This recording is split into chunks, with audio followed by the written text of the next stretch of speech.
Yeah. So, my name's Dennis Matthew. I am a husband, a father, a speech pathologist at an elementary school, going into my 15th year in that profession.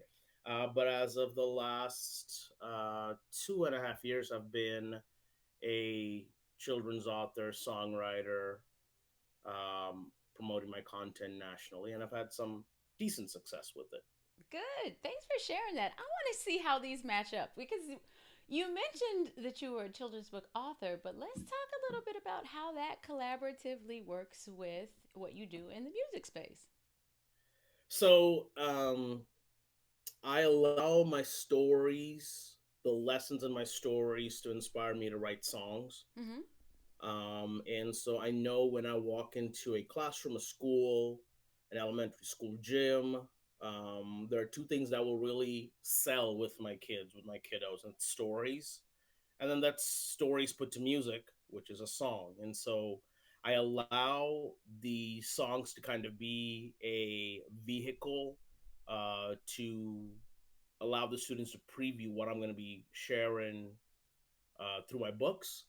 And a lot of times when I open my assemblies, I've got my guitar, I've got my songs already ready to go, and I sing a couple of songs, and that's kind of what hooks the kiddos, gets them primed up and ready for the message of the story that continues, or follows, I should say. So, for example, I'll use my books that are sitting here. For example, I've got Bello the Cello, which is my bestseller, Mm-hmm. and so Bello's story is all about the message in Bello the Cello is all of us needing a place to belong. And so I've got a song that goes "A Place to Belong," a song called "A Place to Belong." And my third book, "How Grizzly Found Gratitude," is also about all of us needing a place to belong and needing a home, and how we go about finding that home, the importance of community. So a lot of times when I do an assembly, when I sing a song like "A Place to Belong," and I've gotten the kids dancing and moving, and I've taught them the message of the song, taught them the lyrics to the song, they are then, primed and ready to hear the story of Bello the Cello, or how Grizzly found gratitude. So I allow one thing to inspire the other, and so there's a a harmonious marriage, if you will, between the writing of a book and the writing of a song. Got And it. sometimes I'll write a story because it's inspired by a song, I see what you so mean. yeah, so you really have to just kind of be in tune with your creative intuition, so to speak, and just allow the process to work itself out. Gotcha. And now, because you have this proximity every day with students Hmm. and with other teachers and administrators, you've got the ear and the eye of individuals who are making choices about book selections. Tell me what you would do if you were an author that did not have a background in the educational system to know the ins and outs of how it works and who to build relationships with. Well, number one, build relationships with decision makers, and that could be your superintendent, principal. Who decision makers in schools could be, and sometimes each school districts or schools ecosystem is unique to itself. So sometimes, and by that what I mean is sometimes decisions are made at the district level, right? So you can't, there's not a broad brush stroke that you can just say, okay, well, this worked in this district, and so it should apply across the nation. There is no such formula. Every community is unique to itself.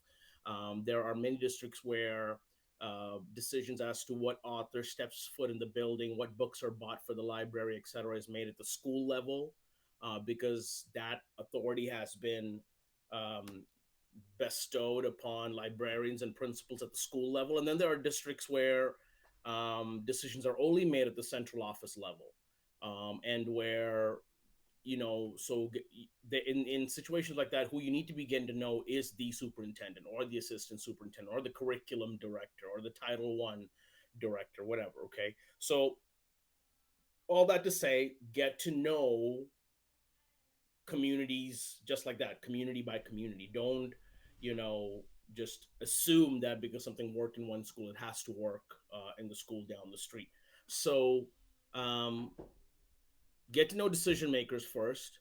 And then I think relationship building with educators first starts with what I just said, get to know the community, Mm-hmm. right? So I always tell my author friends, and I kind of say it like this, I say, don't be the average vendor. We know when a vendor walks into the building, they are here to do a service, they are here to lock down a contract, they are in the building to, um, collect a paycheck, and then you never see them till it's time for the next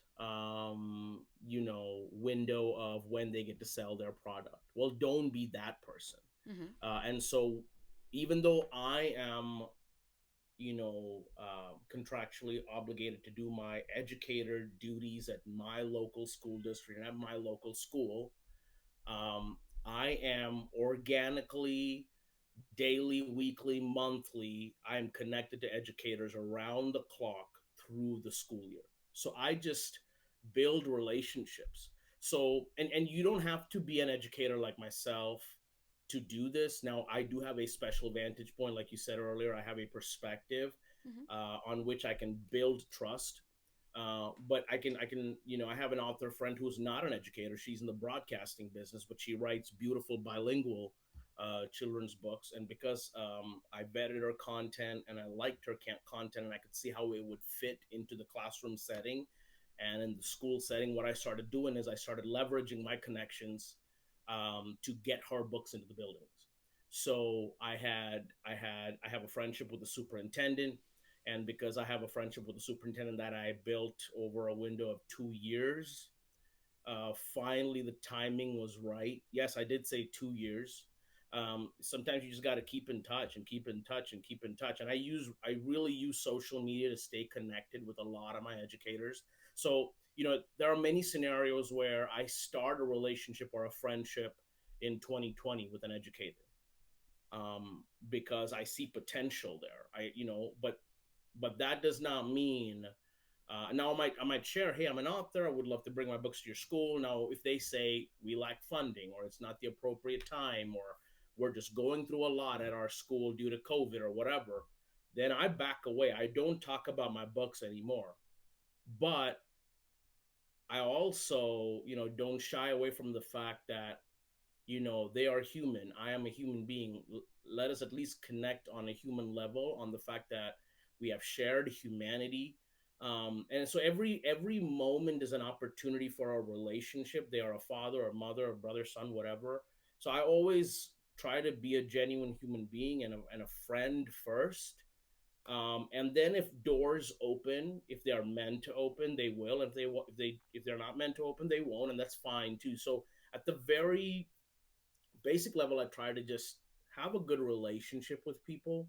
And oftentimes, what happens is because we build a good relationship, a good friendship, that often wins the decision maker at the school or district level. Will they say, you know what? This dude's been a good friend to me for the last couple of years. Let me take a look at his work. Gotcha. And that sounds manipulative, and I don't know how. I mean, unless you open up my soul and check and see if I was being manipulative, you really can't prove it. But all I can sit here and say is be genuine, right? And I No, it think, doesn't sound manipulative, especially not because in business, that's how relationships are cultivated okay, over I, time. I didn't I And didn't want to come across, the prize, the light at the end of the tunnel is not this particular school buying 50 of your books. That's not the point. You build a relationship, a friendship, regardless. Right now, those relationships don't flourish if it's all in fake effort, right? And I right. think whoever you're trying to, and this applies for any walk of life, any part of our lives. Like if the person on the other end that you're trying to build a friendship with, if they can tell if you're faking it, Oh, they or can. right, or if you're being genuine. And most of my cases, right, by the grace of God, most of my endeavors in building friendship and relationship, these relationships have flourished and thrived, and then they have eventually led to hey Dennis, let me look at your work. I think now that I know you, and I never show myself as Superman or this perfect human being that knows everything about relationships or Even though you have on the Superman shirt. oh man. With I need, yeah, love. yeah, absolutely, yeah, I want to yeah. lighten the mood for you. Yeah, I deserve it though. I deserve that. We can let the audience know all everything that led to this coming together. You just had a Um, day. But Dennis, I hear what you're saying because I think that goes also into the space where authors who are typically more creatives as opposed to business led and capitalistic may feel a sense of uncertainty about what the perception is as to the nurturing activities that take place to develop the relationship. So it's good to really go in with eyes wide open and what that should ultimately become. Now, I've got a question for you because you have an immense number of books that have been sold. I haven't even talked with anyone who has sold the number of books that you have through the educational system. When you share with leaders and educators who are making these decisions what you've done and what you want for them to do, what does that pitch sound like? yeah, so a typical pitch would look like, hey, so I connect with hundreds of educators on social media, and a typical man, I hate calling it a pitch, but when I connect, yeah, let's go with connect. When I connect with my educators and kind of start those friendships with my educators, it often goes something like, it is so awesome to be connected with you on Twitter. Love linking up with educators. That's the seed that I plant. And if they don't respond when I reach out, that's that. They don't respond.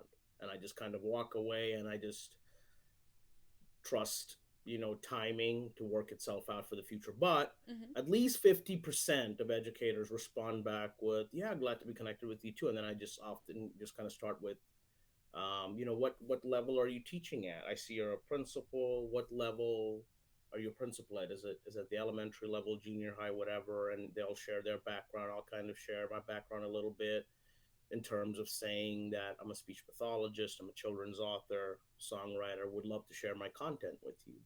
And so almost see, I think especially independent authors, because that's what I am. I'm an independent author. Got no major publishing company backing me up or literary agent, nothing. It's just a lot of blood, sweat, and tears and hard work. And so um, I think when small authors like myself, when we start out, we've got our book babies, just like we're hugging them so tight Yeah. that there is no we don't feel free to just let go of them and let educators take a peek at the work that we've made. The downside of that is educators, it's hard for them to trust a brand new author and commit to, yeah, let me buy 50 of your books or whatever without first taking a look at what it is that you've put together. Now if you have credibility and street cred and you're a New York Times best-selling blah blah blah, they don't have to necessarily look at your work. Your track record says you only make good things. And so those educators, those decision makers feel okay with giving you a green light to let you walk into their building. Mm-hmm. Well, I'm not that New York Times bestselling author, so 99.99% of the time, my conversations start with, "Would you love to take a look at my work?" I Mm-hmm. say that with confidence because I know I've made a good product because I've vetted it. It's gone through intense amounts of rigorous examination by fellow educators before it even says hello to the world, Are you right? sharing an ebook or are you sending them a physical copy of the book? I'm sending them PDFs. My PDFs have been shared thousands of times all over the world. I'm sharing my PDFs. Well, what if, Dennis, they take the PDF and they make it whatever else and they rob it and they steal it and they blah blah blah. And I just sit there and go, okay, like I sure, yeah, it's a possibility, but But that's what um copyrights are for.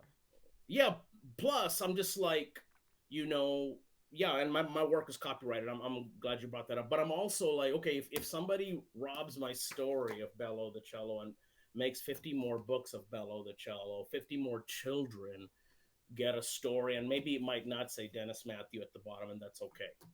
But Gotcha. was see, so you got to have genuine intent and good motives behind it. And I'm just gonna say this because I'm a person of faith. I just believe in generosity. I just believe that when you start out generous, selflessly generous, I have yet to lose from being selflessly generous. And so from that standpoint, I encourage a lot of my young authors, by young I mean like brand new authors getting out there. Mm-hmm. Let your baby fly. Don't hug them so tight that they're choking your arms, right? Yeah. So let them fly a little bit, and if your seeds falling in the right ground, very rarely, I mean, in all of this, in this journey as an author in the last 2.5 3 years, very rarely I met an educator. That's my primary clientele. Very rarely have I met an educator that says, yeah, let me see your work, I really love it, we're not interested in you anymore, and they just run with it, Yeah. right? For what, like, and on that note, when I share my PDFs with educators, it's coming out of my Google Drive with restricted access, so it's not that, so I know who's watching my PDF, right? So I do things wisely, but a lot of it starts with free sharing of content and then regular follow-ups. My first big purchase, book purchase, that happened was with an assistant superintendent who I followed up with a year. For a year, I just kept up with him once a month. I did not bug him, but once a month, I would just check in and say, "Hey, what do you think of Bello? I would love to, sell, have you buy a few of my copies, yada yada." Finally, when he responded a year later, meanwhile, he's watching my life, right? Because we're connected on social media. He's kind of following my story. A year later, he just sent me a one-line email saying, I want to buy 2,000 copies of Bello the Cello, and I will pay for your trip to come to all six of my schools. And on top of that, I'll pay for your presentation. Sweet. Like, he was quiet for an entire year. And I think a lot of us give up way too easy. Yeah. Um, Now and you think he was quiet, but it's because he was watching right. and And waiting, so yeah, and and so budgetary funds had to align, probably. he's one of my best friends. I mean, in education, he's one of my trusted confidants now, because now we're 3 to 4 years into our friendship, I would say. Mm-hmm. He now contacts me to ask who should I invite to my conferences to come speak. Yeah, that's Right. amazing. Right. Dennis, So that is like one author's dream come true, and that was the first of many for you. right. So because we're coming up on, by the grace of God, 20,000 books sold. Yeah, that And is a man, blessing. had you talked to me in 2016, 2017, while I was broke looking for a job, could not find it in the Boston area, that this would be waiting for me. I'm so glad I did not quit, Yeah, right? So sometimes new authors out there, or if you're conceiving a book in your mind, I want to tell you to take your emotions out of the equation and just keep doing the right thing. So yeah. I want to circle back to something that I did not touch on. Mm-hmm. So I talked about that superintendent, not the one that just bought the 2,000 copies, but the superintendent that I built a relationship with for a couple of years. She still has to buy my books, Mm-hmm. but I'm still connected to her. She has also opened doors for relationship with all of her principals. None of her principals, neither her, have bought any of my books so Mm-hmm. far. But we have thriving relationships.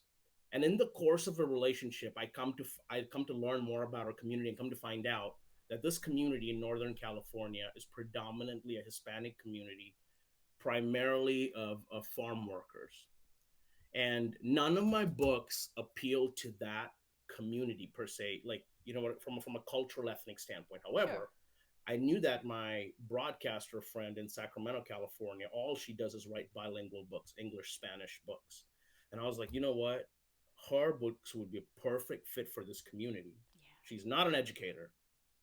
So, where I built trust, I said, hey, so finally, when it was the moment to hit it out of the park with a big sale, Mm-hmm. it was a test of character and integrity on my part, and I thank God for it. when we came to that conversational moment, I said, you know what, my I would love for you to buy my books, but maybe that'll happen down the road, and even if it doesn't, it's okay. But I would love for your babies to have some bilingual books, English and Spanish. The story of an immigrant woman, how she um, went from like her parents came from Mexico, were farm workers, and today she's a mainstream broadcaster on a major channel in Sacramento. That's a success story I would want for your babies to know about. That would really speak to their cultural narrative and story. Yeah, that's something that would resonate a lot more. So Right, when you make those connections and those linkages then lead to other opportunities for authors, right, that you kind of own a space in the relationship with educators makes you an influencer to an extent, and someone who can be a connector. That puts you right. in prime Yeah, positions. You've basically handed it off, and they can continue to nourish and flourish with whomever you've put them in contact with. What happens then, like after your book has been purchased through the district or through the person that you have in contact? What then happens? You so I've narrowed down this game or equation down to where I kind of have full supervision of what happens on my end.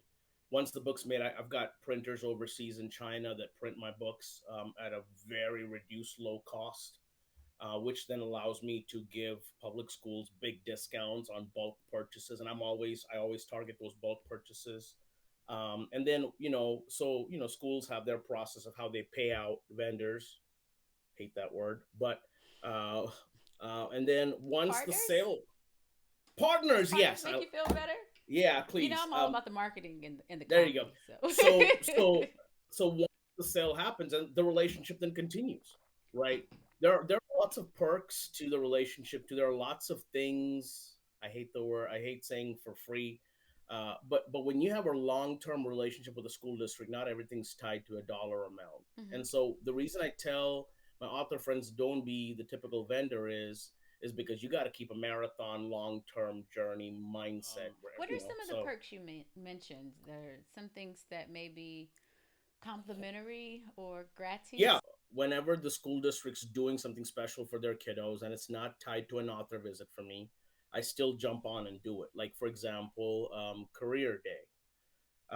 When they're seniors, we're doing a college career recruitment type day, and they wanted motivational speakers to come and kind of share their story and give a motivational pep talk. I joined it as a presenter, not as a vendor, not as someone who said, "Yeah, I'll share for 30 minutes. Give me a check." Right. So you're being Um, invited to these Right. experiences. Got And it.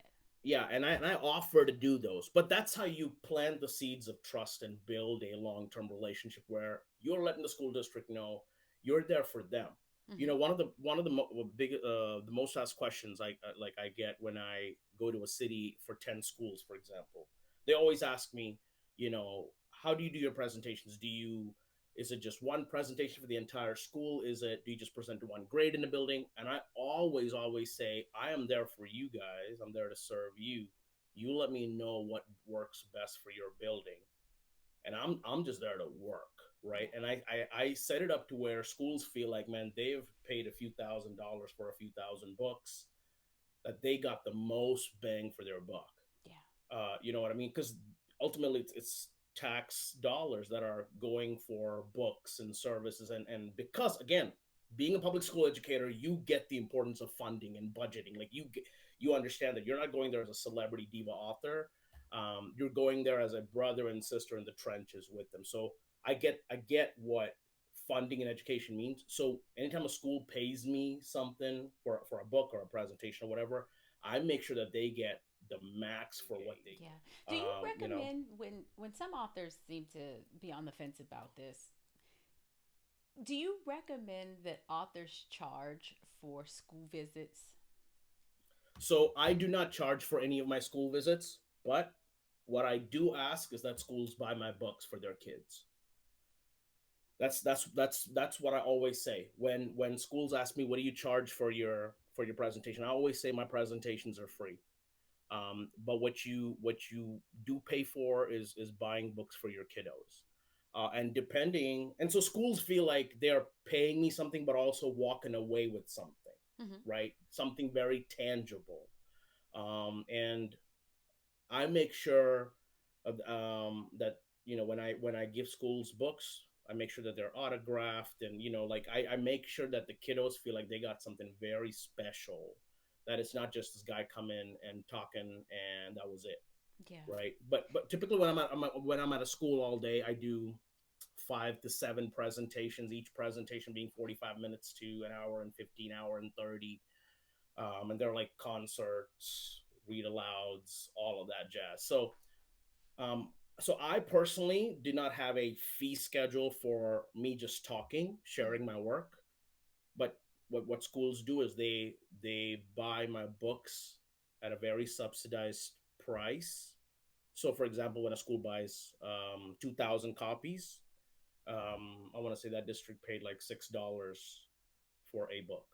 Whereas Gotcha. if you went on Amazon, you're paying 12, 15, 20, etc. And at that Um, rate, with the number of books sold, it's more than worth it because it covers your costs of printing and shipping. Absolutely.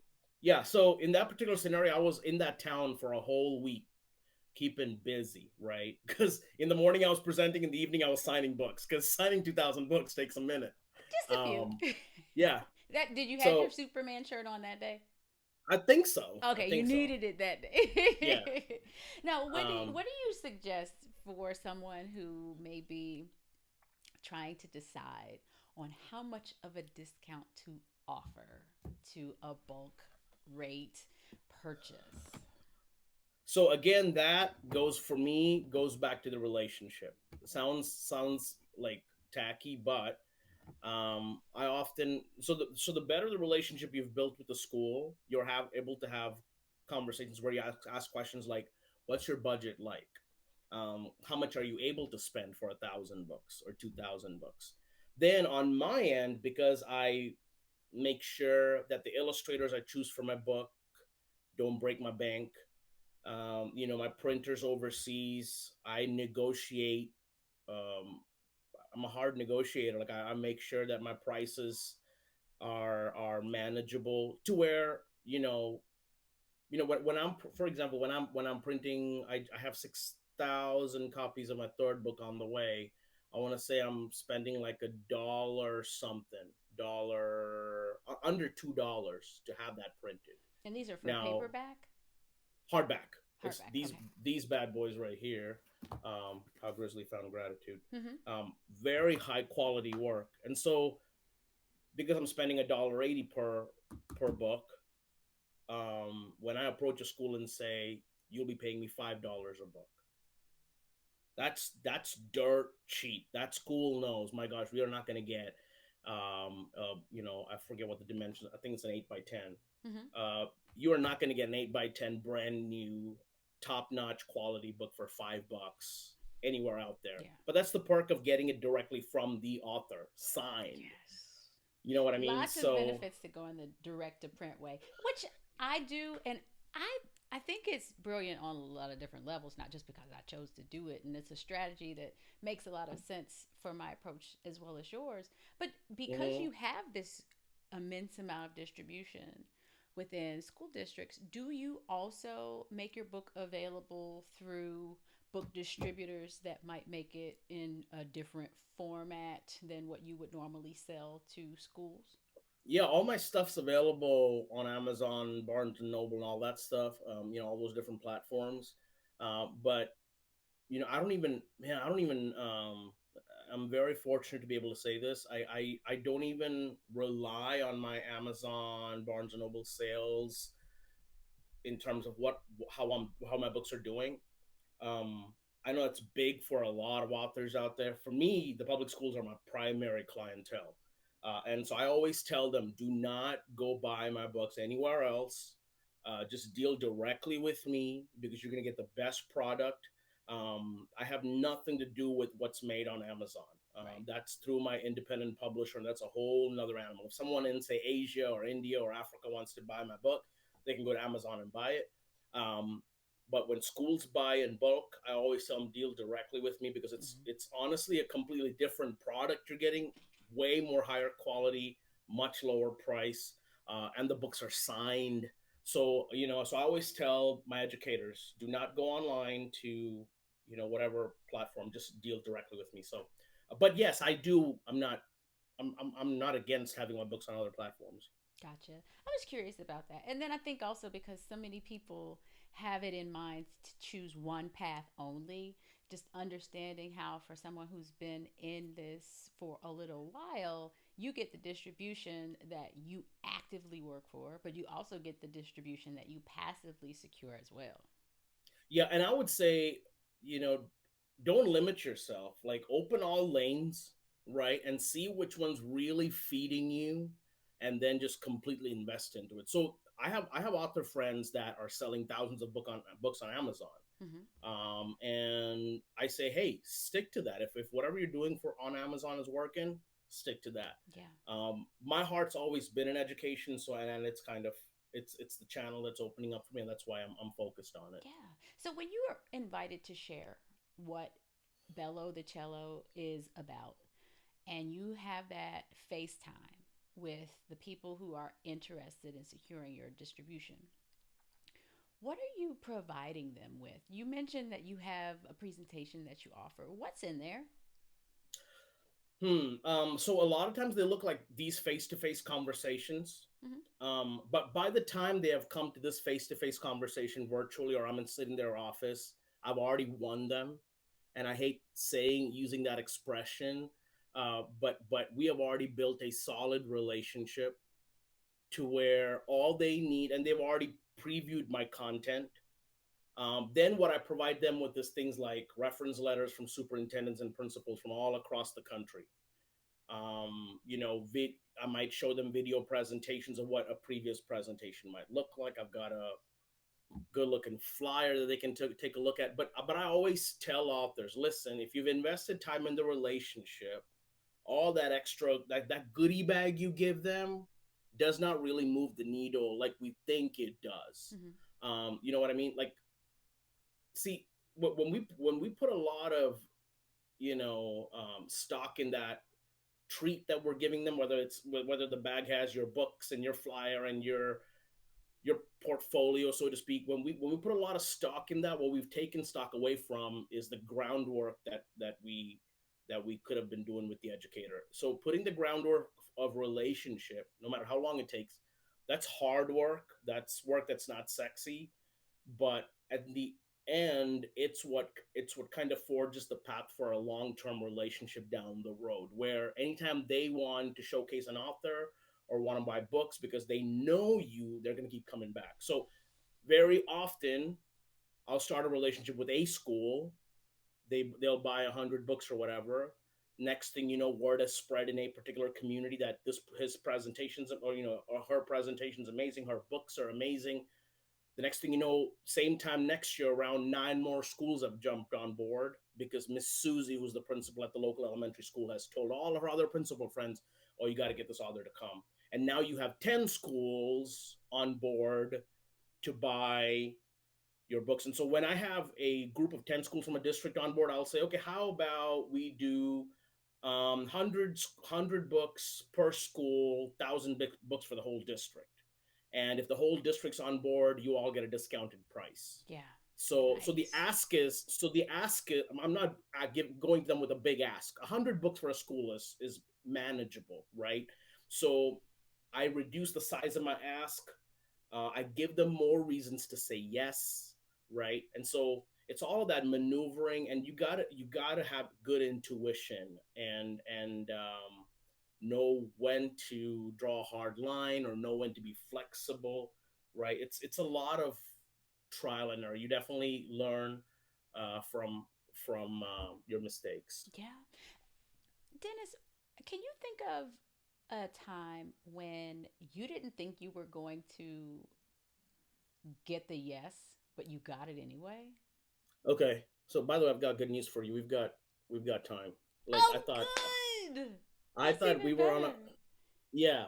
So my dad just texted me and said, "Oh, mom's not working today, so we're good." We've got time. Love Yeah, it. Look we at can just breathe. God.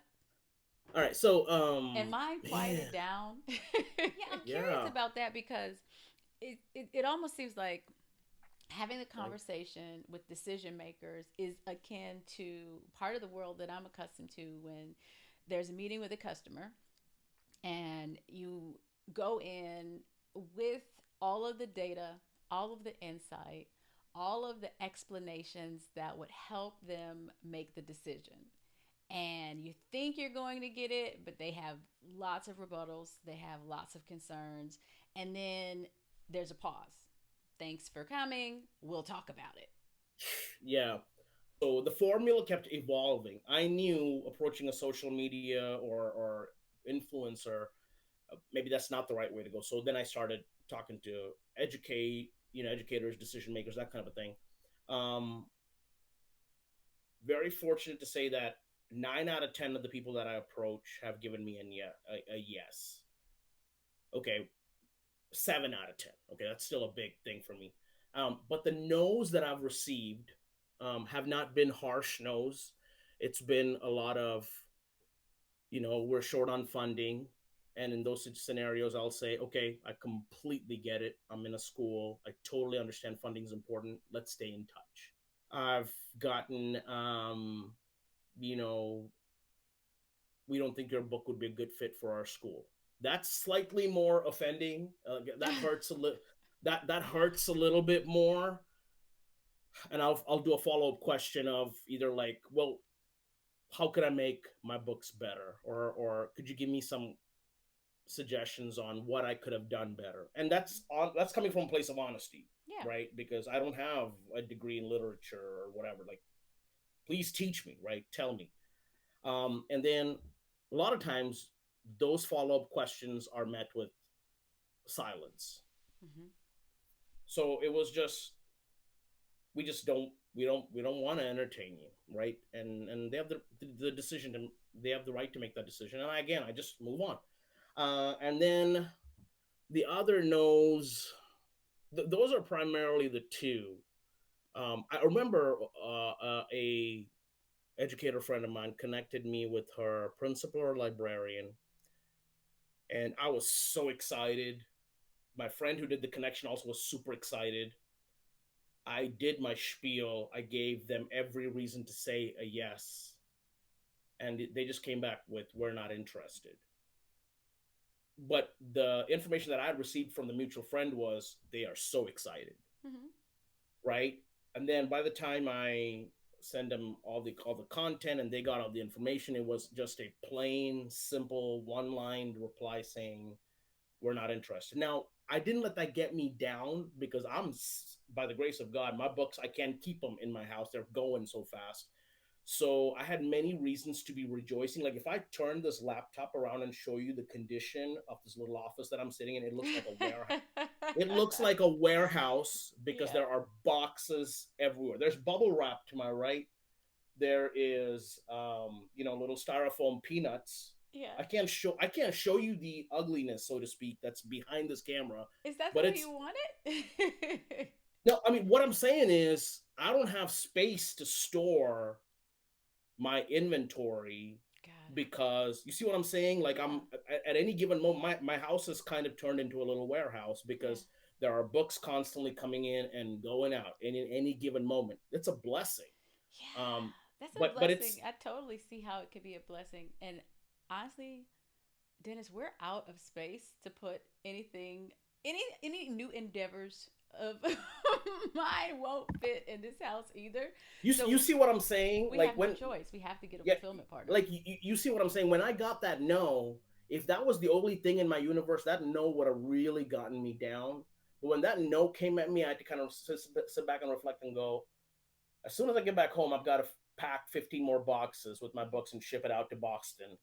I've got no reason to be down. It's just a no. So that's Right. what when I said my room looks.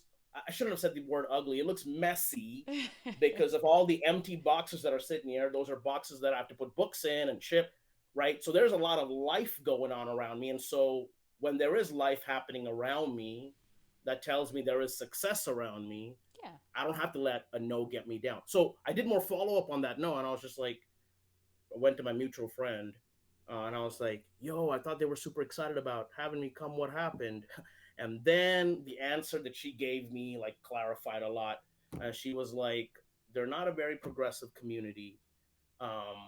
They have been very narrow-minded against having diverse authors, books of diversity come into their community, and that Hmm. like answered it all. Mm-hmm. And I think this mutual contact that connected me had overestimated, so to speak, the response that her community. She had finally seen light at the end of the tunnel. Yeah. She was like, "Oh, my community's opening up." And then when I said, she just gave me a flat out no. She was like, "I promise you." She said, "I promise you, it's not you, Mm-hmm. it's them." It's And them. so, right, and so that so I don't go to fight those battles, like, you know what I mean, because I want to put my book babies in front of communities that say, yeah, we need more of this, right? Yeah. It would be assumed by somebody who hears that you've had over 20,000 books sold in school systems. It would take for somebody who's just getting started to say, wow, how can I ever? Is it even possible? And they might, for one moment, believe that it was easy. And the reality is that nothing is easy. And there's always a no somewhere, but the sooner we get to know, the sooner we can get to the next yes. Yeah, my journey has been brutal, brutal.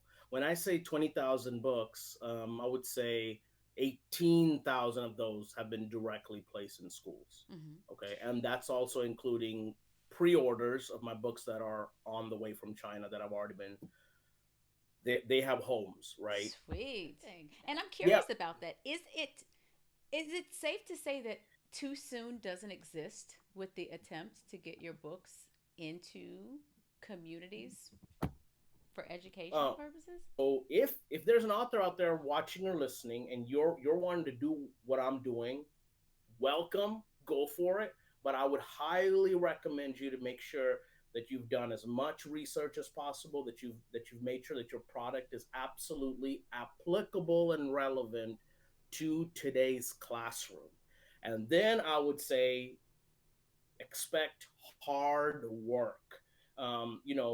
Now I have the privilege and the blessing of going to a superintendent and saying, I've sold to 20,000 books in 2.5 years. That immediately perks up the ear of anybody that's listening. Sure. Or I can say I'm a public school educator who, in the last 2.5 years, have reached 70,000 plus students in schools all across this country. But I had to work to get to that place, right? So you don't get the stats unless you put that work in. Yeah. But we all have to put the work in to get to that place where we can have that 30-second pitch, right? That we can just give to any decision maker that can go, oh my gosh, tell me more, Yeah, right? so you've got the relationship work, and then you've got the administrative work where you figure out where you need to submit your vendor application, what you have to put on the application, and how long it's going to take for the application to be approved. What is the school, what is the grade level that you're aiming for? Need. More of the work would be what distinct themes within your story fall in line with values, lessons, developmental phases that kids are experiencing, that teachers are teaching. Do you include anything that helps with building a curriculum around your books, Dennis? Totally possible. I have not ventured out into that. I kind of, my bread and butter is writing stories, writing songs. Now, I have other authors who do their own curriculum workbook to go with the book. That's if, again, if you've put the work in, if you have relationships with educators, if you know your community that you're trying to reach, if you've done all of that, and then you have a good book with a good workbook to go along with it, yeah, that's a home run, no doubt. Yeah. But don't expect to walk into cold walk, right? That just like out of the blue, just walk into a school with your amazing book and your amazing workbook and just show it to a principal, and the principal's going, oh my gosh, yeah, I want that for every child in this building. Do not expect that. It Yeah. may happen, right? But don't expect that to happen on day one. Because if you're going to take my formula about how I've gone about this, invest in relationship, right? And then you see the payoff at the end. Um, so my bread and butter is writing stories and songs. That's where I stick. Now, I love creating wins for others. Just like I told you, I leveraged my relationship to my superintendent friend in Northern California and had this bilingual authors 2,000 books placed in that district. I love creating wins for others. So what I've done along the lines of curriculum creation is I've partnered with public school teachers around the country. Mm-hmm. And like for example, for Bello the cello, I had a kindergarten teacher in New York say, I did this worksheet in my classroom after we read Bello the cello. Would you like this in PDF format to insert Nice. into the back of Bello as you sell your book? I said I will absolutely take it. And when I sell Bello the cello, you're going to get a royalty um, for for the worksheets that are in the back of my book, Nice. right? You could do a Because lot with uh, those. yeah, so after I have built a relationship with the school district and I say, hey, you've previewed my book, Mr. Superintendent, you love the book. Guess what? There's also a worksheet at the end. No, Yep. this one doesn't have it, but um, I'm giving more reasons for that school leader to say, oh my gosh, yes. So those worksheets that a teacher, hardworking teacher out of New York made, increased the marketability of my book, right? So if I'm going to get a win because that school bought 1,000 copies, I am of course going to send a percentage of that win to this hardworking teacher. And we Yeah. know, and I'm because I'm a public school teacher again, we know that our hardworking teachers sometimes holding two and three jobs to provide for their families. Yeah. The way I look at it is, if I can, as a part of this journey, even financially help a public school teacher, and she was like, "No, I didn't do it for the money," and so I was like, "I know you didn't do it for the money, but our friendship means a lot to me, so I'm going to give you a percentage of the sales from these books." So making wins for others is what relationship building is all about. So my authors who are listening out there, don't get into this just for you, right? When people see that you are in it to make wins for others, they buy into you. They automatically believe, man, I want to make sure Michaela wins. Let me take a look at her book. Let me check it out, right? So you want to go into it wanting others to win and not just for yourself. Don't be Absolutely. short-sighted. Don't be Yeah. short-sighted. Yeah. I think you're really going to rile up a lot of the people who listen to this podcast, Dennis. And I say that because there are some unanswered questions that seem like mysteries to some of the children's book authors that I encounter.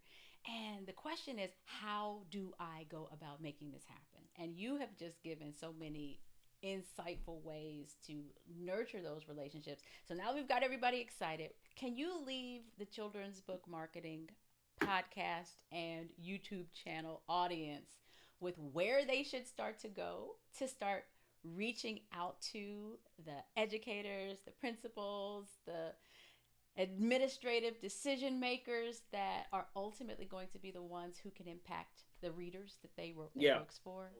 If your local elementary school is open to having visitors in their building, I would highly recommend you walk in and make an appointment with the principal or the librarian. And if they say, hey, try the phone number, send an email, then do that. And again, follow it up with a physical walk in. Can I make an appointment? I've left a voicemail, I've done an email. I would like some time with the librarian or principal. And then just patiently, without annoying them, patiently. This is what I would do at least once a month, follow up and follow up and follow up. And as you wait for that little local elementary school to respond to you, go down 2 more miles, reach out to another local elementary school.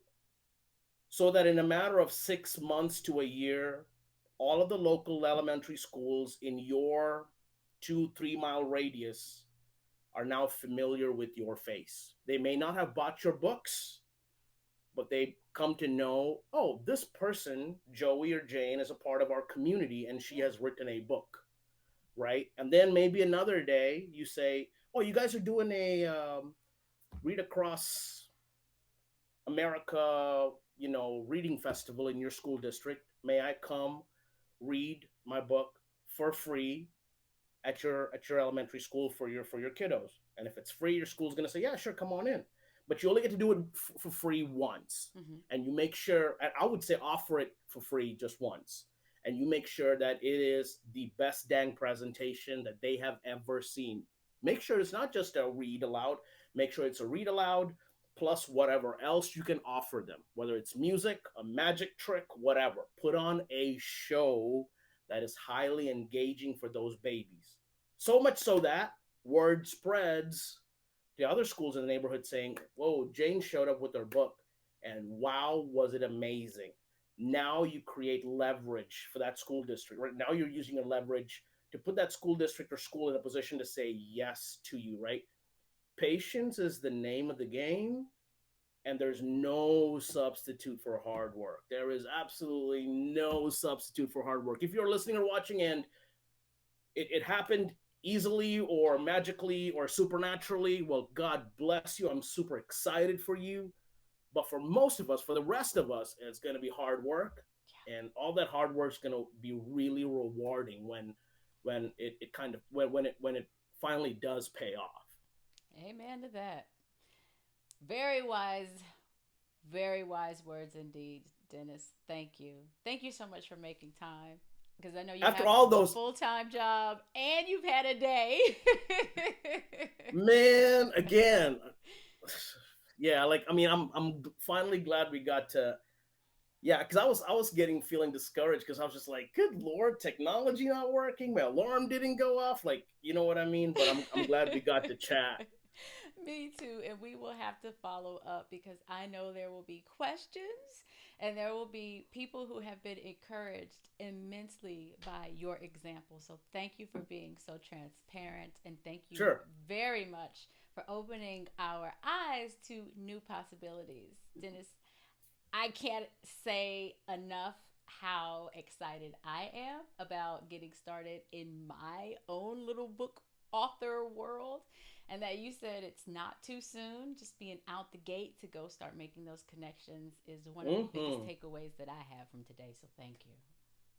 My pleasure. Thank you for having me on your platform. I really appreciate you. Glad to.